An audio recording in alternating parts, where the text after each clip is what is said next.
ಎಲ್ರಿಗೂ ನಮಸ್ಕಾರ. ಲಾಜಿಕಲ್ ಥಿಂಕರ್ಗೆ ಸ್ವಾಗತ. ಇದು ನುಡಿ ಸರಣಿಯ ಮುಂದುವರೆದ ಭಾಗ.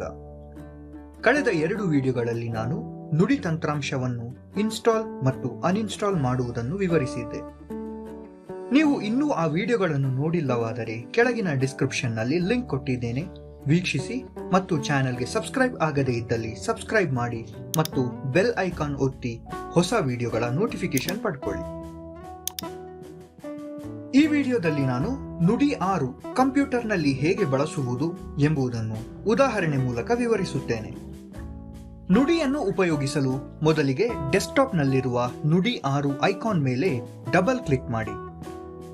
ಈಗ ನುಡಿ ಎಡಿಟರ್ ತೆರೆದಿದೆ. ಇದರಲ್ಲೂ ನೀವು ಕನ್ನಡವನ್ನು ಟೈಪ್ ಮಾಡಿ ಸೇವ್ ಮಾಡಿಕೊಳ್ಳಬಹುದು.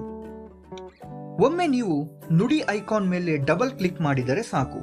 ಇನ್ನು ನೀವು ನಿಮ್ಮ ಕಂಪ್ಯೂಟರ್ನಲ್ಲಿ ಇರುವ ಯಾವುದೇ ಟೆಕ್ಸ್ಟ್ ಎಡಿಟರ್ಗಳಲ್ಲಿ ಕನ್ನಡವನ್ನು ಟೈಪ್ ಮಾಡಬಹುದು ಅಥವಾ ಬೇರೆ ಯಾವುದೇ ತಂತ್ರಾಂಶಗಳು, ಉದಾಹರಣೆಗೆ ಎಕ್ಸೆಲ್, ವರ್ಡ್, ಎಲ್ಲಿಯಾದರೂ ಕನ್ನಡವನ್ನು ಬಳಸಬಹುದು.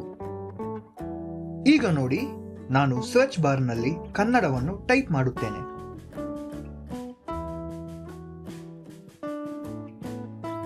ನಿಮಗೆ ಇಂಗ್ಲಿಷ್ ಮತ್ತು ಕನ್ನಡ ಎರಡೂ ಭಾಷೆಗಳಲ್ಲಿ ಟೈಪ್ ಮಾಡುವ ಅವಶ್ಯಕತೆ ಇದ್ದರೆ ಅಥವಾ ಕನ್ನಡ ಲಿಪಿಯನ್ನು ಆನ್ ಆಫ್ ಮಾಡಬೇಕೆಂದರೆ ಅಥವಾ ಲ್ಯಾಂಗ್ವೇಜ್ ಅನ್ನು ಟಾಗಲ್ ಮಾಡಲು ಡೆಸ್ಕ್ಟಾಪ್ನ ಬಲಗಡೆಯ ಕೆಳಗಿನ ಮೂಲೆಯಲ್ಲಿ ಇರುವ ಸಿಸ್ಟಮ್ ಟ್ಯಾಬ್ನಲ್ಲಿ ಇರುವ ನುಡಿ ಐಕಾನ್, ಇದರ ಮೇಲೆ ರೈಟ್ ಕ್ಲಿಕ್ ಮಾಡಿ ಮತ್ತು ನಿಷ್ಕ್ರಿಯ ಈ ಆಯ್ಕೆಯನ್ನು ಕ್ಲಿಕ್ ಮಾಡಿ.